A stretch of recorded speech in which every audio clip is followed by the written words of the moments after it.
Hello, ladies and gents, and non-binary people alike.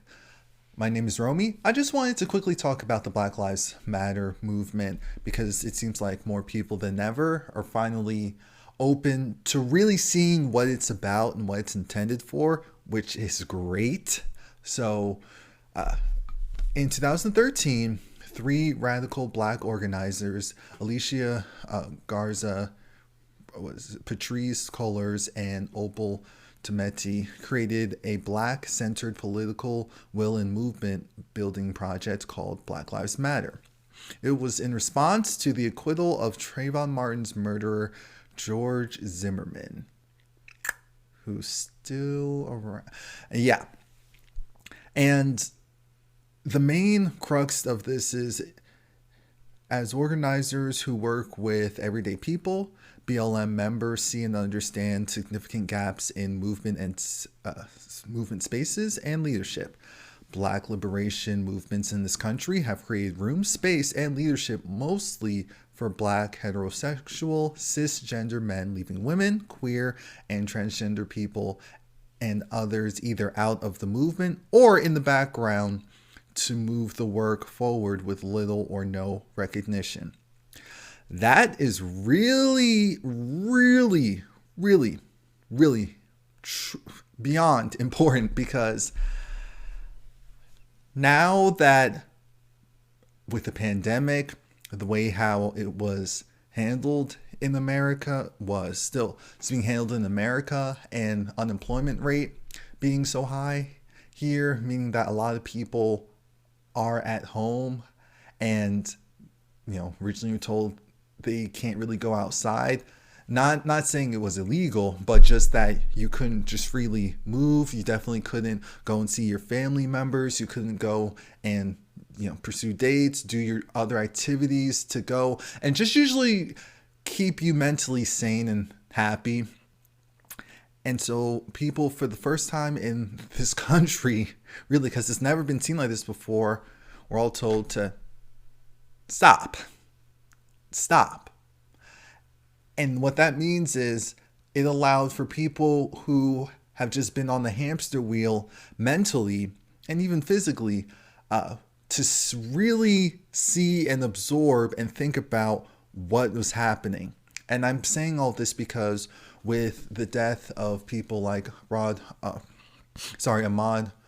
Arbery, as well as George Floyd, as well as Breonna Taylor,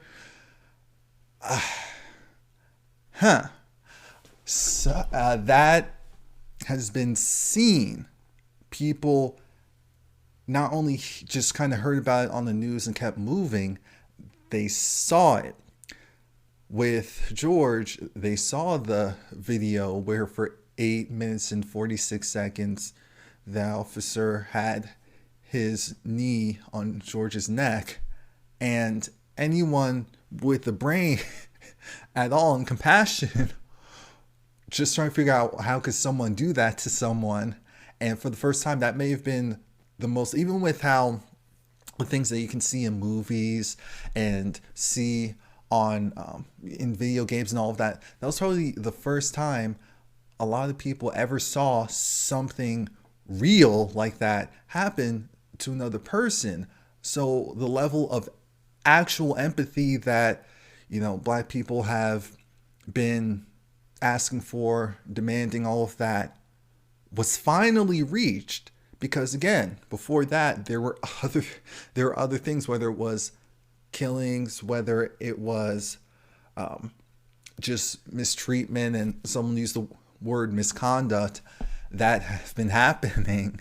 And you have to also come into account that segregation wasn't that long ago. That means that a lot of people who were alive when there was at least some form of segregation in the country, not saying that it was even still the entire country, but a lot of areas took a lot longer to integrate.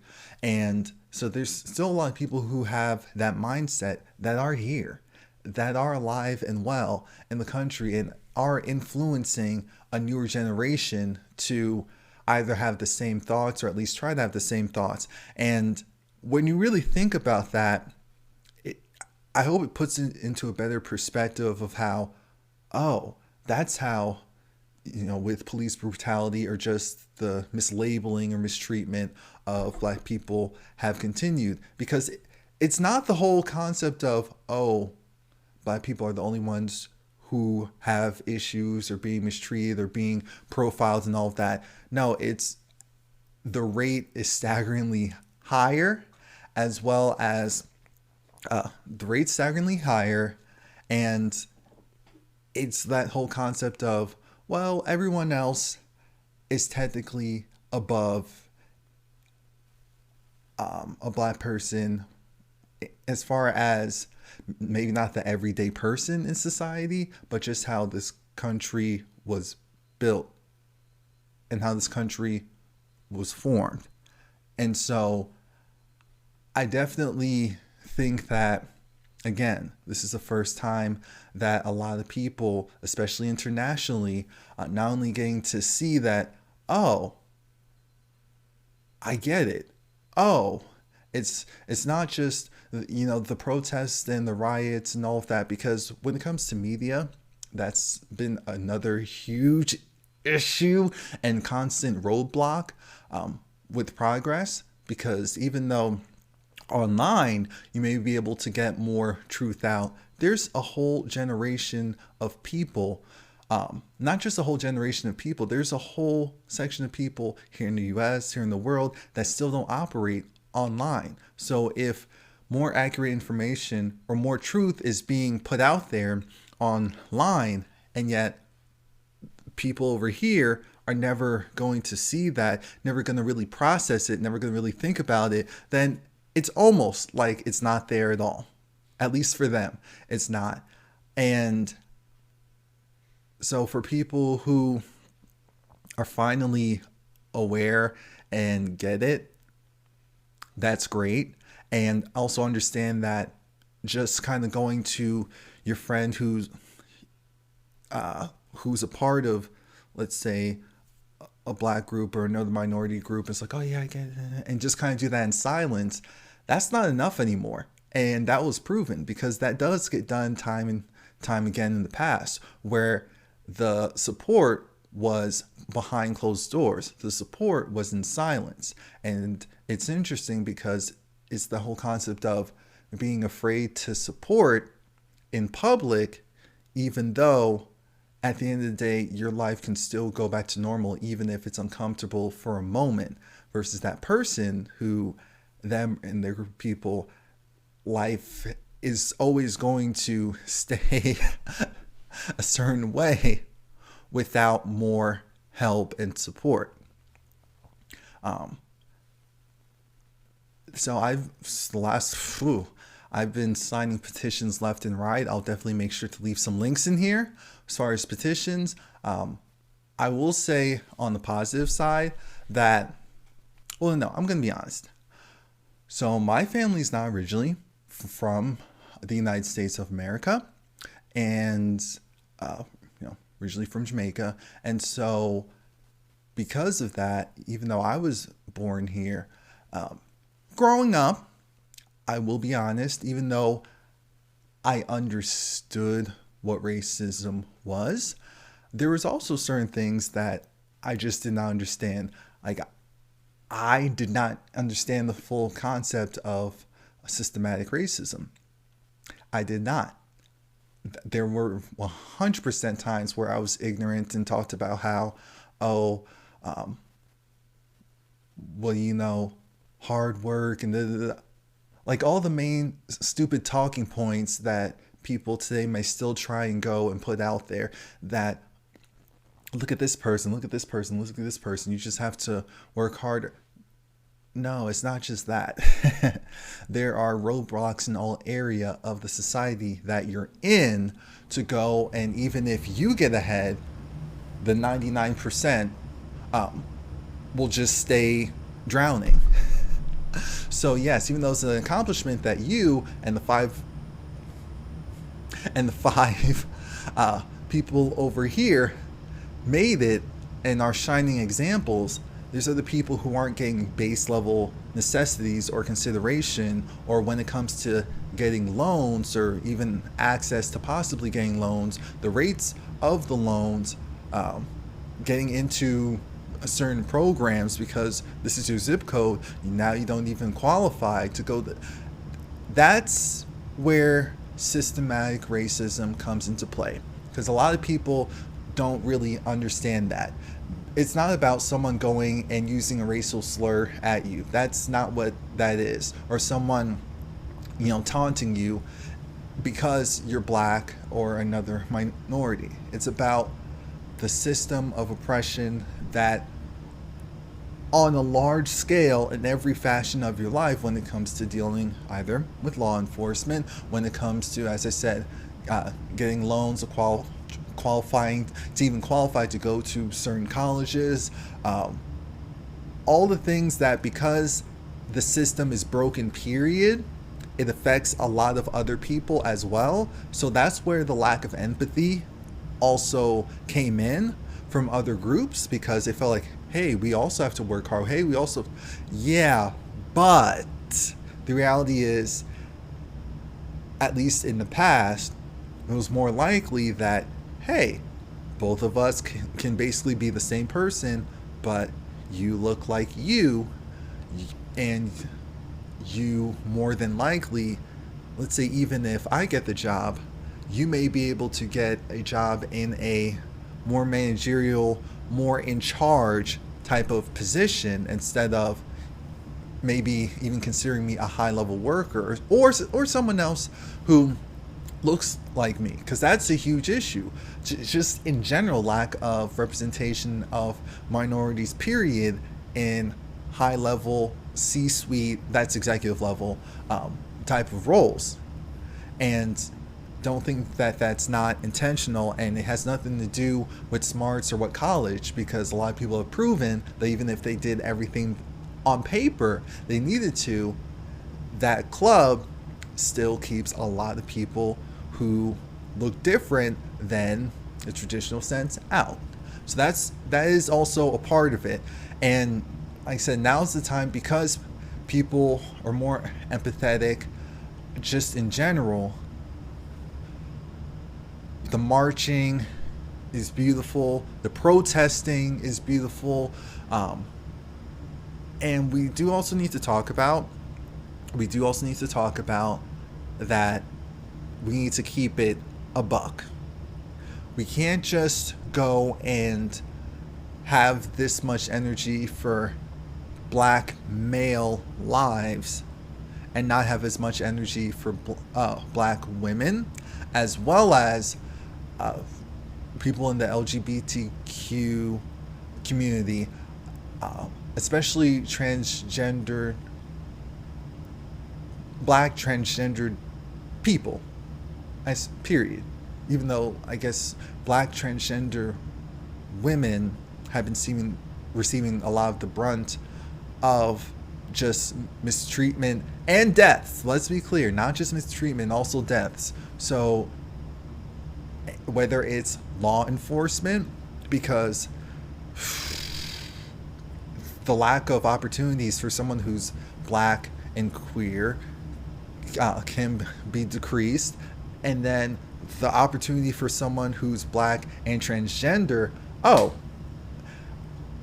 reality is you're more than likely to be doing gig work or even possibly illegal work just to provide for yourself, because you wouldn't get a regular job, because then the worry about, which bathroom does this person use, how will customers feel or interact with this so there's levels. Just like how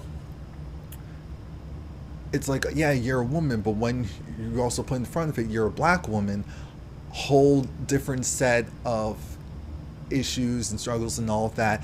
And so definitely wanted to at least bring that up as well. I know I've been all over the place. I've tried to do this video in my head multiple times and then tried to record it multiple times.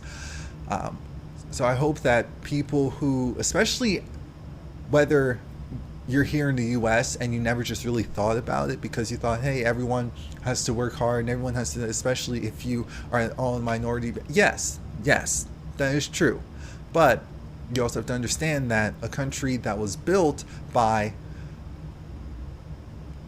technically, as far as just being African, yes, my ancestors, maybe not 100% officially because my ancestors didn't make it to America, went to the islands, were taken to the islands instead, but still, I'm still black, so, and I might be, not might be, I'm Jamaican American, but still African American, Jamaican American, African. I claim all of it. I claim all of it. Claim all of it. Okay. Whew. Yeah. So I think that's it. Like I said, I'm gonna put links in the more info box and see if I can pin comments on this video. So thank you for watching, and I really hope that the people who, because I know a lot of my actual subscriber base is, even though it's still technically here in the US, a lot of my new subscribers are outside of the US. So I hope that some of you also learned something today, or at least it made you think so that you could go and learn more and get a better understanding of, oh, that's why they're doing this. Because I understand from an outside looking in, because of media, all you may see is, oh, you know, black people, and then headlines talking about looting or rioting or just fighting with the cops. And so then the blame, as it has always been, gets put back on us instead of showing, hey, that's a very small portion. Hey, some of the people who are looting aren't even black. Some may have good intentions, but they aren't helping us by doing that. Hey, so there's a lot of other factors that you aren't aware of. I'm aware that there's some people who the only time they ever see a black person is either if they're in some form of entertainment, like sports or music or movies or things like that, or if it's something negative on the news. So yeah, that's all I got. You can leave comments in the description box. I keep adding on. I will say I'm really happy. Originally I was skeptical, but I'm really proud of the fact that people in my age demographic and younger and a little bit older are being really vocal. I remember, older people saying how they were afraid that this generation wasn't going to, stand up and protest or stand up against injustice. They were really afraid of that.